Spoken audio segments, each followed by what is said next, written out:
Muy bien, pues nada, vamos a empezar. Gracias, Pablo. Cuando estaba estudiando me parecía más que tenía la barba larga, el mismo pelo pero más largo, no blanco, pero yo creo que me parecía más. Bueno, pues cuando Pablo me propuso hacer una charla sobre lo que llevábamos hecho hasta el momento en el programa, programa Pasen, que ahora veremos un poquito lo que es, pues nada, no dudé en decirle que sí, claro está. Además pensé que era una buena oportunidad para empezar a sacar esos datos, a empezar a elaborarlos y a ver qué es lo que pasaba con eso.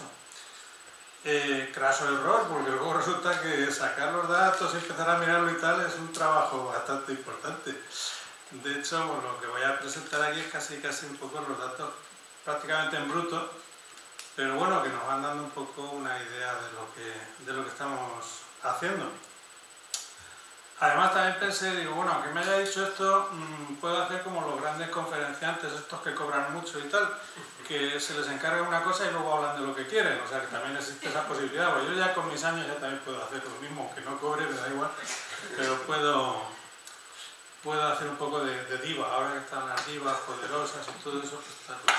Entonces eso fue lo que pensé primero y lo que pensé después, así que bueno, pues vamos a ver. Otra cosa que pensé es que probablemente había gente que viniese, seguramente habría alguien que viniese que no supiese de lo que iba el alineamiento, entonces pensé que a lo mejor era conveniente explicar, bueno, sí, creo que lo he puesto aquí, sí, ¿qué es el anillamiento científico de aves? Pensé que a lo mejor era interesante. Viendo ahora mismo el panorama, igual tampoco había hecho falta, pero bueno, ya que lo he preparado lo vamos a hacer así, ¿no? Un poquito una introducción a qué es el anillamiento científico de aves, también hablar en general del anillamiento en el Jardín Botánico de Castilla-La Mancha y luego ya después hablar de lo que son los programas coordinados de anillamiento que coordina SEOBIC Life, la Sociedad Española de Ornitología, y ya termino un poco con los resultados que realmente tenemos hasta el momento, ¿vale? También he subrayado ahí un poquito lo de 4 años anillando en el Jardín Botánico porque, como comentaré ahora, pues se empezó a anillar en el Jardín Botánico antes. Luego ha habido diferentes avatares y finalmente hemos terminado en estos 4 años de seguimiento, que tampoco van a ser 4 porque el cuarto es el 25 y el 25 lo llevamos a medias, entonces lo comentaremos también. Entonces lo hacemos como lo tenía pensado, ¿vale? ¿Qué es el anillamiento científico de aves? Pues es una forma de marcar a las aves, de marcar a los pájaros con unas anillas de anillamiento, anillas metálicas que llevan un número que identifica a cada individuo. Es solamente una forma más de marcaje, hay otras formas de marcaje. De hecho ahora pues hay formas que son a lo mejor más novedosas y que es lo que está predominando ahora, como marcajes pues, con GPS o con sistemas de radio, de lo que sea, que pueden ser, depende de cada caso, a lo mejor más productivos. También hay otros sistemas que son de lectura a distancia. Bueno, lo más habitual es el marcaje con anillas metálicas que llevan un número y un remite. El remite es la oficina de anillamiento, que gestiona esos datos. Lo que he puesto ahí, porque no tenía otra foto, es una anilla donde viene el número y el remite que pone el Ministerio de Agricultura y Canamadrid. Estas anillas todavía se está poniendo alguna, pero el remite que utilizamos ahora en España es SEOBIC Life. SEOBIC Life o BirdLife, o como se diga, es el remite, la oficina de anillamiento actual en España, aunque hay otra que es Aranzadi. Aranzadi es otro remite que está vigente, y también el Instituto Catalán de Ornitología, aunque creo que todo eso lo gestiona Aranzadi. Actualmente SEO es la oficina de anillamiento a la que nosotros pertenecemos. Pues ahí veis diferentes tamaños de anillas en función de la especie de ave. Pues claro, si tienen el tarso, que es donde se le pone la anilla, o estrictamente hablando sería el tarso metatarso, creo que es esa parte. diferentes tamaños según la especie de ave, algunas muy pequeñitas para los pájaros más pequeños y algunas muy grandotas como la que está extendida ahí, esa que empieza por 9, que es una de las más grandes. Y eso sería el anillamiento científico de aves. ¿Para qué? ¿Para qué sirve anillar las aves? Pues una de las primeras cosas que surgen es que para estudiar los desplazamientos, lógicamente, pues luego si un ave con una anilla se coge en otro sitio, pues sabemos de dónde a dónde ha ido y cuánto tiempo ha tardado, ¿no? Entonces fueron desde un principio una fuente importante de conocimiento sobre las migraciones de las aves, como ese mapa que tenéis ahí a la izquierda, que es un mapa muy clásico de las vías migratorias entre Europa y África. Sabéis que las aves generalmente viajan de norte a sur, aunque hay otros tipos de migraciones, y ahora después comentaremos un poco también sobre los estatus migratorios.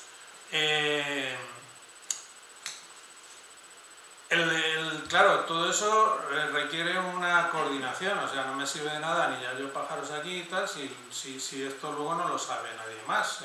Va a ser muy difícil que yo ese pájaro, no tanto, pero bueno, que yo lo vuelva a coger otra vez. La idea es que se vuelva a coger en otro sitio, es una de las ideas de la migración.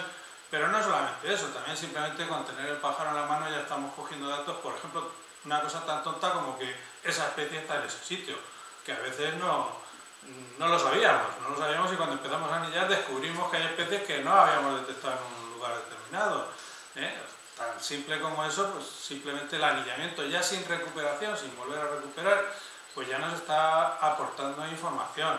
O por ejemplo, los porcentajes o la dinámica de poblaciones, o sea, ¿qué proporción hay entre machos y hembras, entre jóvenes y adultos? Porque también en los casos de especies en las que se puede determinar edad y sexo, pues nos puede servir para estudiar un poco las dinámicas de poblaciones, la biometría, simplemente la biometría. Tomamos una serie de datos cuando anillamos a un pájaro, además de anillarlo, además de ponerle la anilla y anotar ese número y tal, pues tomamos una serie de datos biométricos que pueden ser importantes porque, por ejemplo, hay diferencias entre poblaciones, diferencias biométricas entre poblaciones. Entonces nos puede servir, por ejemplo, para saber si un petirrojo que inverna aquí en el jardín botánico pues es alemán o viene de Alemania o viene de Suecia o de dónde viene. Puede servir para determinar un poco, a veces en determinadas especies, la biometría nos puede ayudar a conocer la población y por lo tanto el origen. Claro, todos esos datos los registramos y para eso está esa oficina de anillamiento que decía, que es la que coordina, la que recoge toda esa información y crea una base de datos importante, porque también es verdad que no sirve de mucho saber que ese petirrojo ha venido de Alemania aquí. Bueno, sirve, pero no nos da una idea de lo que es la especie o lo que es el funcionamiento de la especie. Lo que nos da una idea es el acumular datos, o sea, acumular muchos datos, o sea, que muchos petirrojos se hayan cogido en invierno aquí en España y sepamos de qué países vienen de Europa.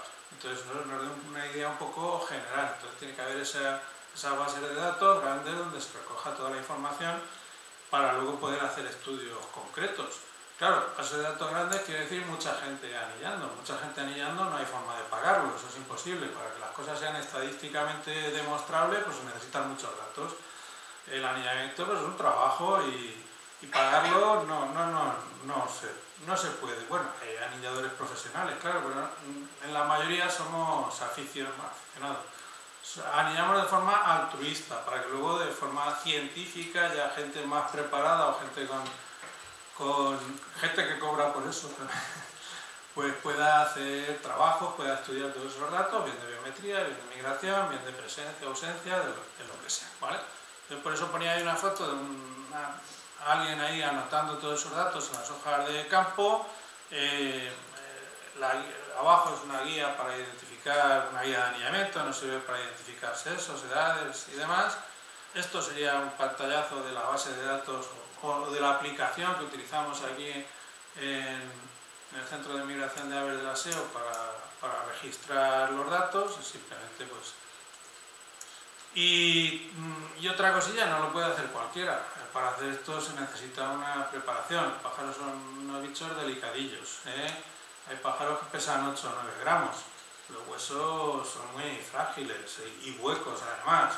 Manejar los pájaros es complicado, entonces se necesita tener una preparación. Para tener esa preparación hay que pasar una formación. Nosotros en nuestro caso, en el Centro de Migración de Aves de la SEO, tenemos que pasar un examen teórico y un examen práctico, las dos cosas. Para hacer esos exámenes, previamente un grupo de anillamiento, pues siempre trabajamos en grupos, tiene que avalar que la persona que se presenta al examen ya tiene una experiencia, ya sabe manejar a los pájaros, ya sabe manejar los métodos de trampeo también, ¿eh? Y con todo eso, pues la SEO nos hace un examen. Y con ese examen, si aprobamos, nos da un certificado de que sabemos hacerlo. Y ya con eso podemos pedir a la administración los permisos correspondientes, porque la competencia es de las administraciones autonómicas para darnos los permisos que le solicitemos una vez que tengamos ese aval, ¿vale? Bueno, el método de trampeo más habitual son las redes japonesas, son simplemente redes verticales que se ponen en sitios donde sabemos que hay cierta densidad, que hay paso de pájaros entre la vegetación normalmente, a veces en zonas húmedas, en los carrizales, en cañaverales y tal, o por ejemplo aquí en el jardín, pues en zonas de arbustos, donde sepamos, no lo sabemos con certidumbre siempre, pero donde sea probable que un pájaro pase de una rama a otra y por casualidad, por pura casualidad, se encuentra la red, se choca contra ella, las redes tienen una especie de bolsa, son verticales, pero hacen bolsa y el pájaro se queda enredado muchas veces, pero no siempre, también se escapa. Bueno, pues ese es el método más habitual. Hay otros, pero el método más habitual es ese. Esto lo he puesto primero para hablar un poco de la historia de anillamiento en el jardín botánico, pero también por ver la evolución del jardín, ¿eh? Fijaros, esas dos fotografías son de las primeras jornadas de anillamiento que se hicieron, que fueron ya en 2011. El jardín se inauguró así al público en general en 2010 y durante los años 2011 y 2012 se estuvieron haciendo jornadas esporádicas de anillamiento en el jardín botánico. He puesto 19 jornadas durante los 2 años y en total fueron 525 aves anilladas de 42 especies diferentes. Ahí ya nos iba dando una información de que, bueno, había, como decía Pablo, mucho movimiento en el jardín. Ahora comentaré un poco las especies, pero quería poner también esta foto, que si pasáis ahora por la laguna, aquello es un juncal enorme, espeso y tal, y fijaros cómo estaba la laguna en esas primeras jornadas de anillamiento. No se había desarrollado la vegetación todavía, bueno, de hecho aquí no se habían puesto la de dentro del agua. En cuanto a los resultados de esas primeras jornadas, que como digo fueron 525 aves de 42 especies diferentes, pues no sé si se ve muy bien en la pantalla, que bueno, luego había que mirar también de renovar las pantallas, que los proyectores están amortizados ya, creo. Ahí creo que tengo anotado por aquí la especie más capturada, la veis ahí con 81 ejemplares, será el verderón. Le sigue de cerca el gorrión común, creo, y luego en tercer lugar andaba el verdecillo. Esas son las 3 especies más anilladas en aquellas jornadas, y luego ya un poquito por debajo, pero vamos, casi lo mismo también el mirlo. No ha variado mucho, esas especies siguen siendo ahora mismo de las más anilladas, pero bueno, en principio lo que llamó la atención entonces es la diversidad y la densidad de aves que había en el jardín. He puesto alguna foto, creo, así, bueno, pues estos son los más anillados, tanto el verderón. He puesto fotos también precisamente de anillamiento, ya que estábamos hablando de anillamiento, son fotos de pájaros cogidos en la mano, no libres, sino capturados. Bueno, no he dicho, creo que era obvio, que una vez que hemos tomado todos esos datos y le hemos puesto la anilla, lo soltamos. No sé si hacía falta decirlo. Bueno, pues ahí están el verderón común, el verdecillo, el gorrión común. Además, también la mayoría son de aquí del jardín, aunque hay alguna que no. El milo común, y esto, por ejemplo, es una de las especies que al principio, en aquellas primeras jornadas, algunas se cogían, que es una cobujada, que un poco eran las especies que estaban antes del jardín, o sea, lo que había antes de que se pusiese el jardín. Eran aves pues, de ambientes más o menos agrícolas, ¿no? Entonces se anidaron algunas cobujadas, o la collalba gris, que también en los primeros años andaba por aquí, anidaba, criaba por aquí. Bueno, también resultó que encontramos sorpresas, ¿no? Porque de repente un día anillando nos encontramos un mirlo capiblanco aquí, que evidentemente está en paso, ¿no? El mirlo capiblanco cría en zonas de montaña, más al norte y tal. Aquí sabemos que inverna, que pasa el invierno sobre todo en zonas de la sierra también, en zonas de Nerpio, por allí. Y aquí en Albacete, en el Jardín Botánico, está de paso. Claro, la verdad es que aves de paso las puedes encontrar en cualquier sitio y en cualquier momento dentro de los periodos de migración. Entonces casi que era normal. Pero bueno, dentro de que era normal que las aves migratorias migren, no esperábamos de repente encontrarnos aquí un mirlo capiblanco, como nos pasó en aquellas primeras jornadas. Estoy hablando todavía del 2011, o el carricero común, que es un bicho que, claro, estamos acostumbrados a cogerlo muchas veces en las lagunas, en los carrizales y tal. Aquí, alrededor de Albacete, nosotros antes teníamos una estación ahí en la laguna del Canal, cogíamos muchos carriceros, o pétrola o tal, pero que aquí en el jardín también hubiese paso de carriceros, pues fue una de las cosas que también nos sorprendió. O la curruca milona, que también en aquellas primeras jornadas cogimos alguna, o el torcecuellos, que es un bicho también muy curioso y que también nos sorprendió por aquellos entonces. Bueno, pues resumiendo, pues que vimos que había una densidad importante, que había una diversidad importante. Veíamos que había especies que estaban antes y que estaban ocupando ese espacio que ahora ocupaba el jardín. También estaban las especies más propias de los ambientes urbanos, de los verderones, los gorriones, los verdecillos. Y luego pues, vimos que efectivamente pues, el paso migratorio pues, también se notaba. Y una cosa que también era interesante era pues, que seguro que iba a haber cambios en el entorno, en el medio físico del jardín a lo largo de los años, con lo cual sería interesante pues desde el principio haber hecho algo, haber hecho un seguimiento de las especies de aves en el jardín. Ciertamente pues aquello, el hecho de que haya recopilado los datos de esos 2 años no es que los haya recopilado ahora, que bastante he tenido con los de los 4 estos últimos, sino que esto lo preparé para otra de las charlas que hemos hecho en el jardín en algún momento y lo tenía así, de esos primeros años y me venía bien para comentarlo, ¿no?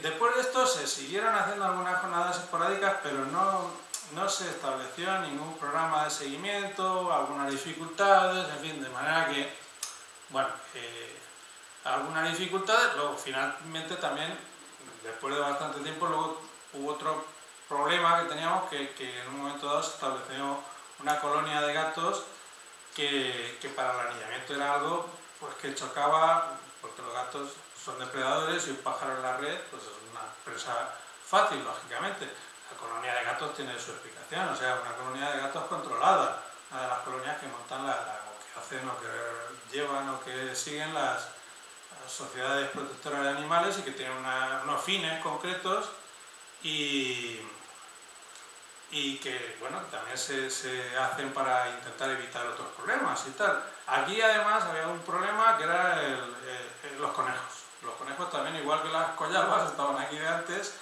y se comían lo que agarraban. Además parece ser que les gustaban las especies endémicas, les gustan más que los endémicos. Entonces era un problema grave que se estuvo buscando por todos los medios intentar controlar y no se conseguía mucho. Finalmente se probó con lo de los gatos, que tenía otra finalidad, pero además también esa, y al final, no sé si ha sido solamente los gatos, la combinación de métodos, el tiempo, lo que sea, creo que los conejos están bastante controlado finalmente. Bueno, para nosotros eso era un problema por lo que os digo, porque el pájaro en la red... Bueno, estos serían, digamos que 3 posibles situaciones diferentes de los gatos. Yo por los gatos, las 2 de la izquierda son las gatas que viven en mi casa. No es que sean mías, si fuesen de alguien serían de mi mujer, pero ni eso, viven ahí. Bueno, desgraciadamente tengo que decir que ya solamente vive una porque hace unos días se ha muerto Carlos. Pero vamos, Mel la tenemos por allí, están ahí encima de la mesa y nunca han salido de la casa. Esto sería una situación ideal de los gatos domésticos. Están en casa y allí están felices y están contentos. ¿Vale? A la derecha arriba tenéis el gato con el jilguero en la boca, que sería lo no deseable. O sea, un gato en el medio natural. Un gato es una especie doméstica que muchas veces se libera en el medio natural, se silvestre. Cualquier especie doméstica que esté en el medio natural, pues no pinta nada. No pinta nada y va a producir alteraciones. Y lo de abajo con el conejo, pues digamos que podría ser el caso del jardín botánico de Albacete. O sea, un caso especial en el que hay una colonia de gatos en un espacio que no es un espacio natural, que es un parque, que es un jardín, que es un espacio urbano, periurbano, donde se ha hecho esa colonia que tiene otros fines que podrán estar más o menos justificados y por lo que sea, que están controlados, que están esterilizados, que están... Luego tendrá sus inconvenientes o tendrá su... lo que sea. Pero sería el caso del jardín botánico, que ha ayudado, a lo mejor secundariamente, pero se ha aprovechado para el tema del control de los conejos. Bueno, nosotros, ya una vez con Pablo de director, la verdad es que Pablo, hay que decir también que Pablo es mentira que sea botánico. Pablo en su origen es zoólogo, o sea, él empezó con los pájaros. O sea, eso es así.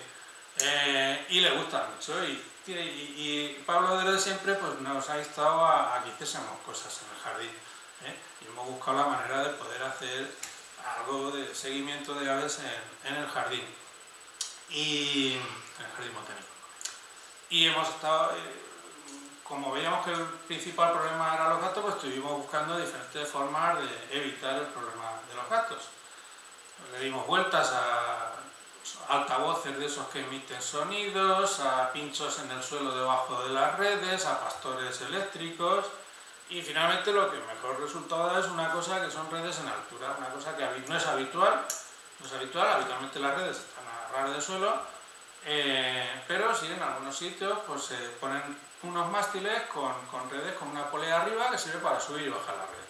Esto se hace por otras cosas en otros sitios y aquí nuestro compañero Sergio en el vivero de ecologistas, allí también tienen una colonia de gatos, él estuvo trabajando allí, él es anillador y se le ocurrió anillar allí, quería anillar allí, tenía el problema de los gatos y se le ocurrió probar con esto, lo probó, le dio resultado y lo importamos aquí al jardín botánico. Entonces son esas redes que no sé si se ve muy bien, pero son esos mástiles blancos que veis, tienen unos aros de plástico donde enganchamos la red y arriba tiene una polea con unas cuerdas que simplemente pues, se sube cuando las abrimos para funcionar y cuando vamos a sacar los pájaros se bajan y ya está. Lo mejor está en la parte más baja, está por lo menos yo creo a 2,5 metros de altura, con lo cual, aunque los gatos saltan mucho, pero no hay problema.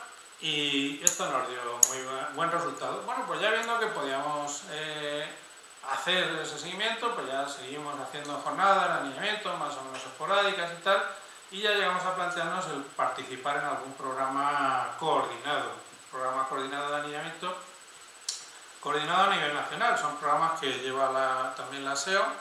Hay 4 programas diferentes de anillamiento para el seguimiento de especies de aves. El PASER que hay a la izquierda es de especies reproductoras, el PASEI que está abajo en azul es de especies invernantes y los 2 verdes son especies migratorias que se llaman PASEN S o PASEN N, se refiere PASEN sur o PASEN norte, o sea, el paso de las aves hacia el norte o hacia el sur. Hacia el norte en primavera y hacia el sur en otoño. Lo estuvimos estudiando, pensando y al final nos decidimos por establecer una estación PASEN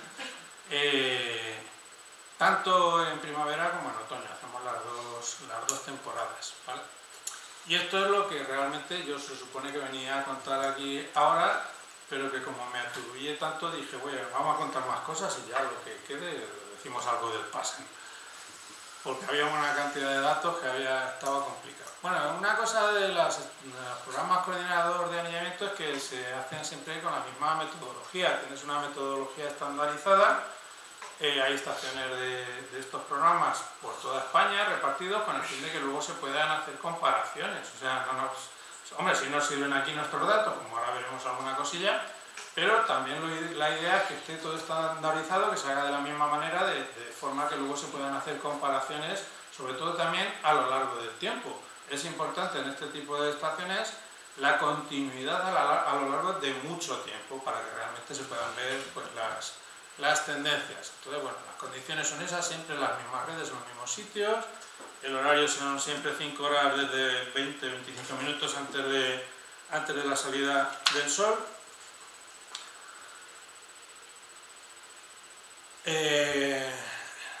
El número siempre es un mínimo en el PASEN es un mínimo de 8 jornadas en cada temporada, 8 jornadas en primavera, 8 en otoño. Las fechas dependen de la latitud también o de la altitud, porque claro, el paso no es igual en Cádiz que yo que sé, que en los Pirineos. Entonces se ajusta las fechas de cada estación a la latitud, también a la altitud o incluso la orientación.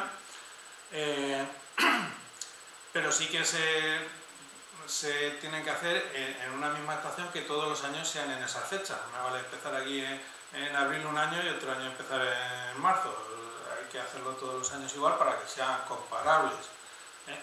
Siempre tal, vale. Y sobre todo, pues eso, que haya una previsión de que tenga continuidad la estación en el tiempo, que no vaya a ser un par de años y lo vayamos a dejar, para que realmente se puedan ver tendencias.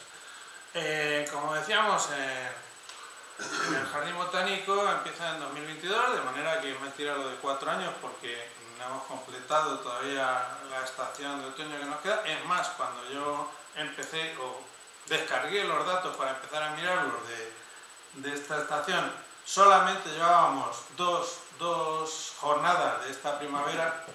Claro, tuve que empezar entonces a mirarlo entonces realmente están incluidos en esta presentación que hago los 3 primeros años y 2 jornadas de este año. Abarca los 2 pasos, prenupcial, nosotros le llamamos prenupcial antes de la reproducción, que hacemos en abril y mayo, una vez por semana, en el fin de semana normalmente, o sábado o domingo, pues hacemos durante abril y mayo, y luego postnupcial en septiembre y octubre. De manera que aquí tenemos 53 jornadas, a veces son 8, pueden alargarse a 9 o 10 jornadas por cada temporada. Hemos hecho 53 jornadas entre 22 y 24 y las 2 primeras jornadas de 2025 son lo que he incluido aquí porque fue cuando empecé a prepararlo. En ese tiempo tenemos 2.683 capturas que de ellas pues la mayoría son nuevos anillamientos, pero además hay también 395 controles. Controles llamamos cuando cogemos un pájaro que ya está anillado. Cuando anillamos muchas veces en el mismo sitio, pues es habitual hacer recapturas, que es uno de los objetivos del anillamiento, ¿no? Hacer recapturas, aunque sean en el mismo sitio, eso también nos va a dar información y nos va a dar una serie de cosas. Bueno, pues así en bruto, por lo que tenemos de todas esas jornadas, son 50 especies diferentes, de esas 2.683 pájaros, de los cuales yo los he englobado así, casi voy a poner la otra para explicarlo. El estatus de las especies en cuanto a migración, más o menos puede ser esto. Especies sedentarias serían especies que están siempre en un sitio, que no se mueven, en principio que no se mueven. Especies estivales son las que están solamente en verano, claro, en verano vienen a reproducirse, ¿no? Es la época de reproducción. Especies invernantes que vienen a pasar el invierno, no se reproducen y solamente vienen a pasar el invierno. O también puede haber especies que solamente las veamos en paso, que solamente estén aquí durante los pasos migratorios, ¿vale? Esto así a grandes rasgos está bien, pero luego esto pues, se mezcla un poco todo, porque hay especies que están aquí todo el año, pero que además tienen poblaciones de más al norte que vienen también en invierno. Entonces es sedentaria, pero también tenemos individuos invernantes. No sé, pues el caso del verderón, por ejemplo, una de las más anilladas, pues hay en general en frigírido, verdecillo, sobre todo jilgueros, pardillos, pues tienen movimientos migratorios dentro de Europa, a lo mejor de zonas de más al norte hacia la zona mediterránea, lo que llamamos invernantes mediterráneos, que son los alemanes y algunos pájaros que vienen a pasar el invierno al Mediterráneo, pues eso. Entonces, claro, los verdecillos de aquí, o los jilgueros, o los pardillos, están aquí siempre, pero luego además en invierno tienen los que vienen del norte. ¿Cómo los distingues unos de otros? Pues hombre, sí, por el tamaño y tal, a veces sí, a veces no. O a lo mejor por isótopos de las plumas, que tal y cual, pero eso es muy difícil. Al final, nosotros, anilladores de a pie, de calle, de tal, no los podemos distinguir, ¿vale? Entonces, que no es tan fácil a veces clasificar las cosas. Bueno, la naturaleza en general intentamos cuadricularla y luego la naturaleza hace lo que le da la gana. Entonces, a veces no es tan fácil esto. Por eso decía yo en la diapositiva anterior que yo había agrupado las 50 especies que habíamos cogido en 35 especies migratorias. Pero, ojo, esas migratorias, ¿quién eran? Las que no están todo el año aquí. Simplemente ese es el criterio que he tomado aquí, en este momento, este criterio he tomado. ¿Migratorios? ¿Quiénes? Los que no están todo el año aquí. Los que están todo el año aquí son sedentarios. Y migratorios, especies migratorias, las que no están todo el año aquí. Algunas vienen solamente en verano, algunas vienen solamente en invierno y algunas solamente las vemos en paso, ¿vale? ¿Qué quiero decir? Porque dentro de esas especies sedentarias, que yo considero sedentarias, pues habrá individuos que sean migrantes también. Que es el objetivo del programa PASSEN, ¿no? Bueno, aquí he puesto algunos ejemplos de especies, ¿no? Especies sedentarias, los gorriones común y molinero, el mirlo, el pardillo, vamos a considerar, está siempre todo el año. Jilguero, verdecillo están todo el año. La curruca cabecinegra, que también es una de las especies frecuentes aquí en el jardín, el estornino negro, el colirrojo tizón, el mito, el carbonero. Especies que solamente vienen aquí, por las dos más características, aquí en el jardín seguramente son el ruiseñor, que canta como locos, y además también, yo creo que hay una densidad tremenda también de ruiseñores. Ahora ya van cantando menos con el calor, pero este tiempo de atrás era un espectáculo aquí antes de amanecer, cuando veníamos a abrir las redes, el concierto de ruiseñores que había aquí. Los zarceros también vienen solamente a reproducirse. Especies invernantes que solamente están en invierno, pues pico gordo, conino, pinto, lúgano, pinzón, petirrojo. Petirrojo habría que darle una vuelta, porque a lo mejor hay alguno por ahí criando, yo qué sé. Mosquitero común también podría ser solamente invernante. Y especies que solo son de paso, y estoy diciendo solo de paso, pues el mosquitero musical solo es de paso, el ibérico. En principio aquí sería solo de paso. El papialbo, aunque se reproduce por los alrededores, aquí solamente sería de paso. Al final, para intentar tomar algún criterio de agrupar las cosas, he dicho sedentarios los que están siempre y migratorios los que no están siempre, ¿vale? Bueno, esto sería un poco la evolución a lo largo del tiempo de esas... ¿cuántas he dicho? Que no me acuerdo. El 2683. Bueno, veis que están... Estos serían el primer año, primavera y otoño, el segundo año, primavera y otoño, el tercer año, primavera y otoño, y las dos primeras visitas o jornadas de este año. Bueno, ahí están todos los datos en bruto. De hecho, hay algunas jornadas que a lo mejor había que corregirlas, porque hay alguna jornada que a lo mejor no se ha hecho completa por la meteorología, o en alguna de esas jornadas también hay redes adicionales que hemos puesto para probar un poco en alguna otra zona y aumentar las capturas y tal, que no tendríamos que meterlas en este análisis, pero es que conforme está organizada la base de datos era un poco complicado. Entonces, bueno, lo dejo para luego, cuando analicemos ya con más detalle. Pues así, en bruto los datos son esos. Ahí simplemente pues, se ve un poco una tendencia negativa, una tendencia hacia abajo, pero bueno, eso habría que darle vueltas también, separando las capturas durante el paso prenupcial, solamente en primavera, pues se ve un poco lo mismo,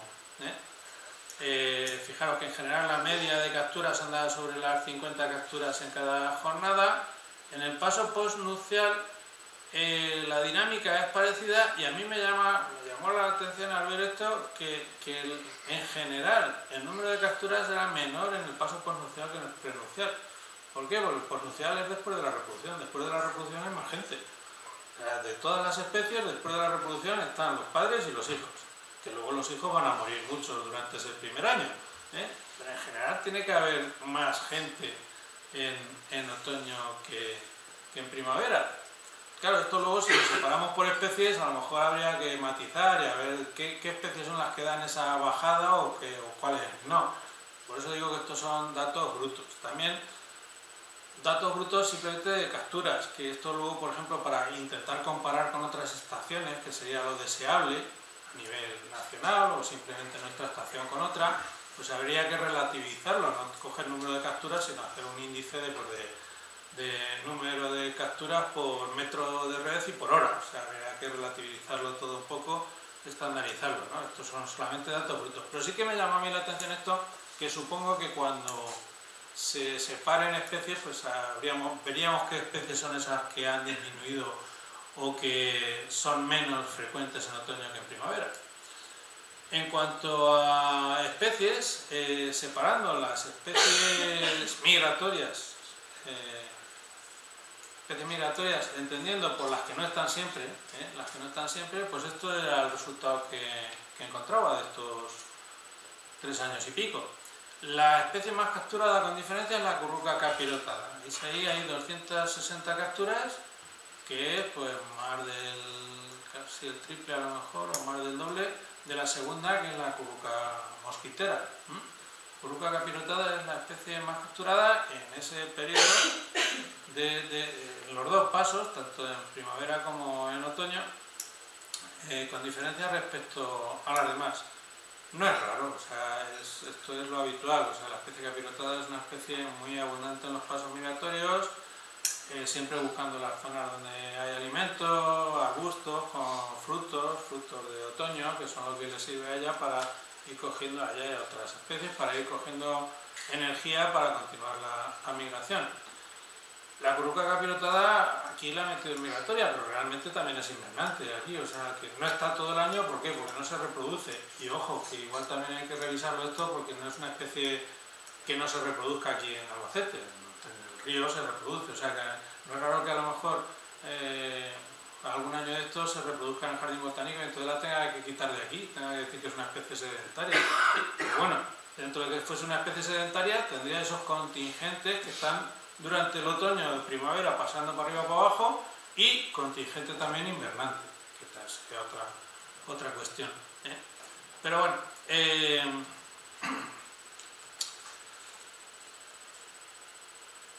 bueno, después también creo que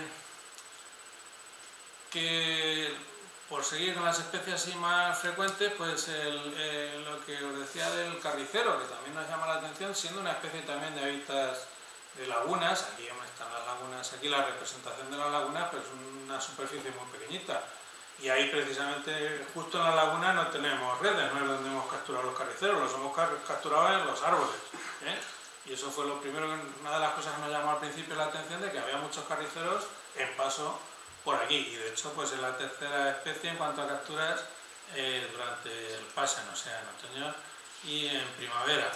El carricero común, luego también una especie frecuente en los pasos, que es el papamoscas cerrojillo, el zarcero común, que siendo una especie que cría aquí, pero luego cuando se va, pues vienen también los del norte, se van todos para abajo, se juntan y se van.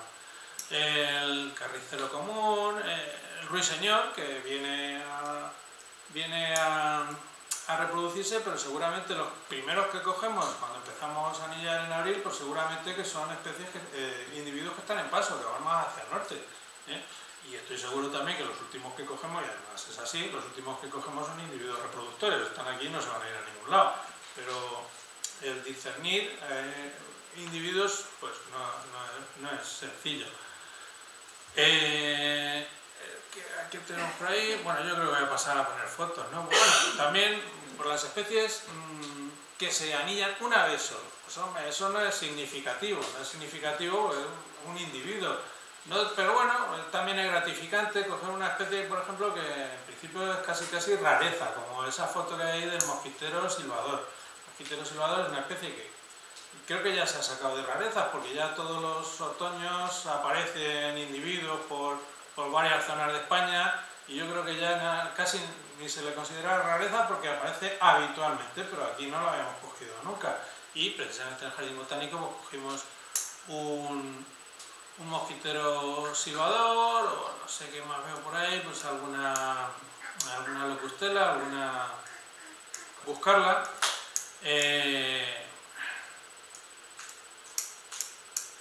Bueno, hay especies que están por aquí siempre, pero que no son frecuentes como... Ah, no, esas son las sedentarias.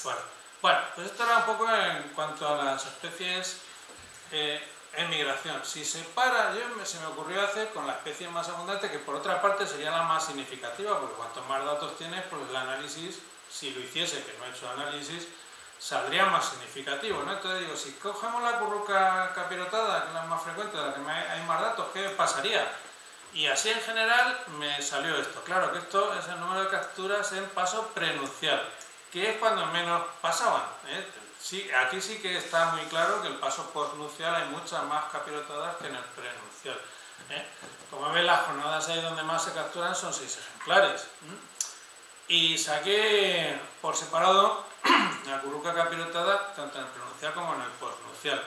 ¿Y qué vi? Pues en el prenupcial pues no vi nada. La verdad es que no veo ahí ninguna dinámica muy clara, ¿eh? Pues recordad que este sería el primer año, el otoño del primer año, este sería el otoño del segundo año, el otoño del tercer año, no, perdón, prenupcial, la primavera, estoy hablando de primavera, ¿vale? Bueno, sí, quizás que migran pronto, que pasan pronto, que pasan al principio de la estación, en este caso abril-mayo, que son los meses que cogemos. En las primeras jornadas es cuando, de primavera, es cuando cogemos más capirotadas en primavera, pero como hay pocos individuos tampoco es muy significativo. En otoño hay más gente, cogemos más gente, veis que hay ahí la jornada que más hay 35 individuos, con lo cual pues yo creo que debe ser más significativo. Sí que se ve una especie de curva así de estas de campana con un máximo, parece, digamos que entonces en el paso otoñal, que estamos septiembre y octubre, parece que ahí entre los 2 meses, entre septiembre y octubre, parece que es el paso máximo de capirotadas. Sí, parece que se ve un poco esa dinámica, y fijaros que aquí se ve al revés, un poco en los 3 años que tenemos datos de esta especie, que tenemos suficientes datos, parece que hay un aumento, parece que la tendencia es a aumentar. Todo esto habría que analizarlo e intentar buscar relaciones, si tuviésemos suficientes datos. Por ejemplo, a mí se me ocurre ahora que el jardín botánico en el desarrollo ha ido haciéndose más denso, la vegetación, hay más arbustos, los arbustos producen más frutos y a lo mejor tienen más alimento, puede ser, ¿vale? En cuanto a especies sedentarias, pues este análisis yo creo que ni tendríamos que hacerlo, porque son sedentarias y estamos hablando de un programa para seguimientos migratorias. Bueno, sí, porque aquí hay contingentes dentro de estas especies, a lo mejor no precisamente con el mirlo. El mirlo yo creo que se mueve poco, pero sí con otras especies que aquí hemos metido como sedentarias, pero que tienen contingentes en paso y contingentes invernantes, ¿vale? Pero bueno, el número de capturas de especies sedentarias, el más anillado es el mirlo, después el verderón, un poco parecido a lo que habíamos visto en aquellos 2 primeros años, aunque el mirlo ha adelantado al verderón, después el gorrión, que era lo que estaba antes, el verdecillo abajo un poquito. Luego tenemos el gorrión molinero, que también es muy frecuente en zonas así periurbanas y tal, y muy frecuente, es más colonial, y bueno, pues es normal que haya muchos.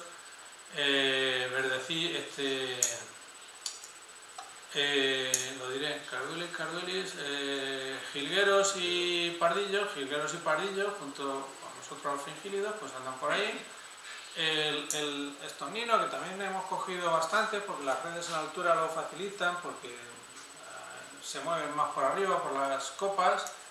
La curruca cabecinegra, que es una especie también aquí, bueno, vosotros le llamáis mirlolandia a esto, ¿no? Pues a mí me gustaría llamarlo curruca cabecinegrolandia, porque es una especie también muy característica del jardín y una especie sedentaria. Echamos de menos a los páridos, a los carboneros y herrerillos, sí que hemos capturado algunos carboneros, pero no tienen aquí un hábitat porque no hay árboles grandes con agujeros, que es donde ellos crían. Así que en su momento pusimos algunos nidales para favorecer la reproducción de especies como los páridos, que además vienen bien porque se comen las orugas y tal. Sería una forma de controlar algunas plagas, algunas posibles plagas, pero es que los nidales los han ocupado los molineros y ahí no hay manera ya de... Entonces pues sí que hemos cogido durante este programa algunos carboneros. No sabemos realmente si están criando dentro del jardín o no, aunque esto estamos hablando en el periodo de paso, pero como repito, el final del paso primaveral coincide, no el final, sino casi que desde el mediados del paso primaveral las especies sedentarias como el carbonero están criando ya. Herrerillo común, no hemos cogido ninguno, pero solamente algunos carboneros. Mitos, sí, los mitos sí andan por ahí, sí que se les ve siempre en grupo, y luego ya cosas muy esporádicas que son un poco, bueno, por ejemplo una captura de un gorrión moruno, que son coloniales y andan por ahí, aquí por alrededores puede haber alguna colonia. La verdad es que la más cercana no sé yo dónde está, pero bueno, es una cosa accidental, o no accidental, sino que no es frecuente que cojamos aquí o que veamos gorriones morunos, aquí en el jardín me refiero, o el arrendajo, que sí que están aquí siempre y andan por lo menos dos por ahí siempre, y a uno lo cogimos un día, pero este sí que está por aquí y no será raro que críe y que haya más. El arrendajo, ¿qué es esto? Una torcaz que se cogió en algún momento, y los agateadores, que a mí me llaman mucho la atención, pues son unos pájaros que oigo muchísimo en la ciudad y no sé luego dónde crían o dónde están. Aquí solamente hemos cogido uno, pero sí se oyen con frecuencia. Bueno, pues esos eran los datos brutos, que no quieren decir mucho. Las recapturas, o sea, volver a capturar a un pájaro, esto es otra cosa. Lo otro eran simplemente capturas, los datos brutos de capturas, que pueden dar mucha información si se analizan bien, no como yo he hecho, así en bruto y con pocas cosas. Las recapturas pues dan otra información. Por ejemplo, los ruiseñores, como ese que hay ahí cantando, cuando uno se pone a anillar en un sitio donde hay ruiseñores, lo primero que comprueba es que los ruiseñores vuelven año tras año siempre a criar al mismo sitio, y efectivamente aquí en el jardín botánico pasa lo mismo. Hay muchas recapturas de ruiseñores que año tras año siguen viniendo a criar al jardín botánico. También pasa con los zarceros, también tenemos recapturas de zarceros que siguen viniendo. Lo interesante es que estas dos especies son especies migratorias transsaharianas, o sea, que es que se van en invierno a África y vuelven. O sea, que si a un ruiseñor lo hemos pillado aquí 3 años, se ha pegado 6 viajes, entre idas y vueltas a zonas de invernada al sur del Sáhara, tanto los ruiseñores como los zarceros. La curruca carrasqueña es una especie propia de los matorrales, como la mayoría de las currucas, y que sí que cogemos aquí durante los pasos, sobre todo. Es posible que críe, pero no lo hemos confirmado, y sí que está durante los pasos. Y también una de las cosas que nos aportan las recapturas es el tiempo que se quedan aquí. Entonces sí que hemos tenido una recaptura de una carrasqueña con un intervalo de 15 días, o sea que se quedó aquí 15 días por lo menos, comiéndose, como tiene buena cobertura de arbustos con frutos y tal, pues anduvo por aquí comiendo frutos para acumular energía para luego dar el salto e irse a África. O también hay algunos carriceros que hemos comprobado por recapturas, pues que hacen unas paradas largas en otoño. Bueno, y algunas cosillas más de recapturas así como anecdótico, ¿no? Un carricero común que se anilló en la laguna del Canal, ahí al lado del cementerio, en junio del 21, o sea, reproduciéndose en junio, pues se supone que estaría reproduciéndose, y que se capturó en el 2023 aquí en Paso. Claro, en abril iría en Paso para arriba, o probablemente no, probablemente se quedase por ahí a criar o en la laguna del Canal, o en la laguna de Pétrola, en Tinajero, por aquí próximo, pero que se cogió aquí durante el paso. Un mito que se anilló también en la laguna del Canal. El mito es una especie sedentaria, no hace grandes migraciones, grandes movimientos, pero sí desplazamientos por la zona, ¿no? Entonces Es un mito que se anilló en la laguna del Canal, también, como os digo, ahí al lado del cementerio, y se recapturó, bueno, en el 21 y se recapturó aquí en el 22. Bueno, pues andaba por ahí moviéndose. Son a veces dispersiones por juveniles o lo que sea. Tres esto sí que me llama la atención, que no recuerdo bien, estos 3 verderones que se anillaron en el Centro de Recuperación de Fauna, no sé muy bien por qué sería o cómo, y que los 3 se recuperaron aquí en el Jardín Botánico. Irían juntos, serían la cuadrilla, o yo qué sé, porque se anillaron juntos y se han recuperado aquí en varias fechas, ¿no? Pero bueno, curioso también, anillados en centro y el 3 del 10 del 21, 3 del 10 del 21, 10. Eso, eso es un día de las aves. Día de las aves que se anilla es ahí. Un día de las aves que se anillarían allí, pero curiosamente los 3 luego han sido recapturados en diferentes fechas aquí en el Botánico. De los mirlos, pues tenemos un mirlo de los Pinares que se vino también para acá. El mirlo de los Pinares en el 20, que luego en noviembre del 21 andaba por aquí. Tampoco es una especie que migre. O un carricero común que repite el paso otoñal en septiembre del 23 y en agosto del 24. O sea que otoño no sabemos dónde habría criado, pero sí sabemos que habitualmente, o por lo menos un par de otoños seguidos, ha pasado por aquí cuando iba en migración sur hacia África. Lo he puesto por la foto, no por nada, porque es una especie que sí, que se ha cogido también en el programa, pero sobre todo que las recapturas que hay de pico gordo es en invierno. En invierno sí que hay alguna recaptura que nos indica pues, que es una especie invernante habitual aquí, que los mismos individuos vuelven, no se reproduce aquí, pero precisamente este dato es de invierno, no es del programa PASSEN. He puesto ahí un poco las longevidades, esto no es significativo, vamos, esas longevidades que vienen ahí con las recapturas, uno de los datos, una de las informaciones que obtenemos es la longevidad, o sea, el tiempo que ha vivido el bicho, por lo menos, tenemos un tiempo de vida mínimo.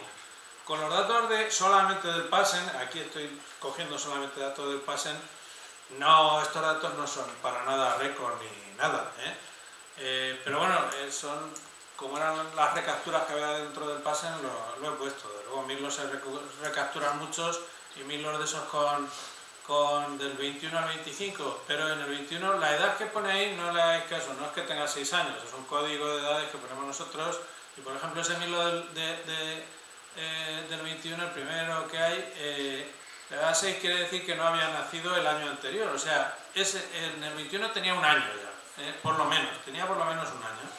Con lo cual en el 25 tenía por lo menos 5 años. Tenía por lo menos 5 años para los 1500 días. Por lo menos. Esto no es ningún récord para los mirlos.